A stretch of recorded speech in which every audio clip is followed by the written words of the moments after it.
Welcome to TNRA channel. Today lecture is Criminal Law.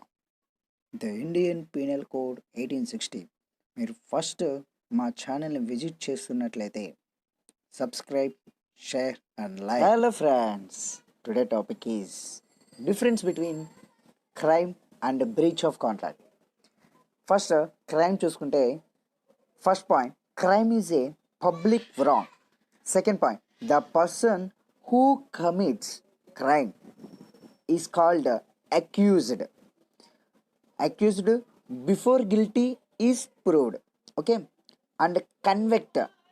Convict it is after guilty is proved or criminal. Okay. Third point, it is an infringement of right in rem. Right in rem full meaning ఏంటంటే are known as real rights.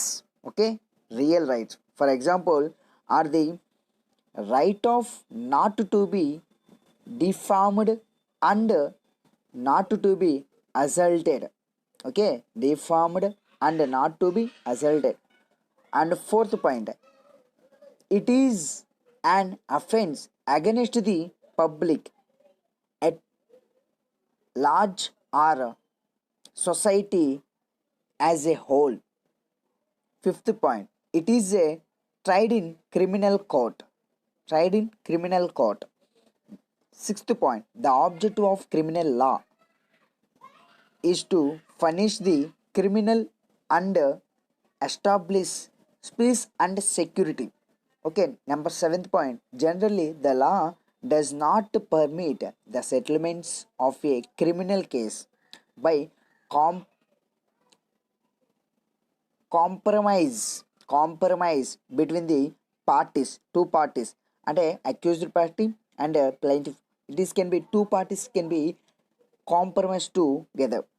Okay, and however section 320 CRPC provides for an exception to the general rules. Section 320 CRPC deals with a compoundable offense. Compoundable offense. Eighth point, the criminal law is codified. Ninth point, in criminal law, burden of proof lies in the state. And tenth point, the amount collected by way of fine or penalty goes to the state. For example, under section 406 clause 3 CRPC, the compensation is not exceed rupees 1000 goes to the victim or aggrieved parties. Okay, victim or aggrieved parties goes to the not exceed 1000. Next, breach of contract. Contract is an agreement entered into between two or more persons or parties, the subject to certain terms and conditions for a lawful consideration. And Contracts Act 1872 పరంగా section 2 subsection H, this can be contract. Contract section ఏంటిది? Section 2 subsection H that defines the contract as an agreement that enforceable by law. Enforceable agreement and enforceable by law. Enforce చేయొచ్చు. In a contract, both parties have obligation. If one party fails to fulfill the contractual obligation, it amounts to the breach of contract. ఎవరైనా party the fulfil అంటే ఏదో ఒక party ఆబ్లిగేషన్స్ని అంటే terms and కండిషన్ని fulfil చేయలేకపోతే అప్పుడు కాంట్రాక్ట్గా breach of కాంట్రాక్ట్గా అంటాం. Then the other party fails a suit in a civil court to enforce the agreement. Other party ఏం చేస్తుంది? సివిల్ కోర్టులో సూట్ ఫైల్ చేస్తుంది. ఏ పర్పస్ మీద? కాంట్రాక్ట్ ఫెయిల్ అయిన తరం అంటే టర్మ్స్ అండ్ కండిషన్ ఫాలో అవ్వట్లేదు అందుకని ఫెయిల్ అయిన తరంన సివిల్ కోర్టులో షూట్ వేయబడుతుంది. First point, it is a private civil wrong and causes damages to an individual or group of individual of the opposite party. Okay. Second point, it is an infringement of right in personam. And a right in personam is available only against a determinate the person or persons. the correspondence to a duty imposed and determinate individuals.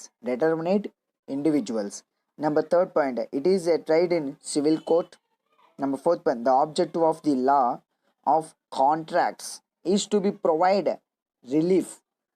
Okay, the specific performance, damages, injunction, each other against the breach of contract by the other party or parties. Fifth point, in law of contract, the defendant is directed to pay damages to the plaintiff. In other words, the amount goes to the plaintiff. అంటే ఎవరికి pay చేయబడుతుంది? plaintiffకి. The amount ఏమైనా ఉంటే goes to the otherwise any of that plaintiffకి pay చేయబడుతుంది. This is can be breach of contracts. Thank you friends. మీరు first time మా ఛానల్ని విజిట్ చేస్తున్నట్టయితే thank you so much. Subscribe చేయండి, షేర్ అండ్ లైక్. కామెంట్ మీరు కంపల్సరీగా ఇవ్వండి, ఎందుకంటే మాకు ఏదో తెలియాలి కాబట్టి కామెంట్ కంపల్సరీగా అయితే ఇవ్వండి. Thank you so much friends once again.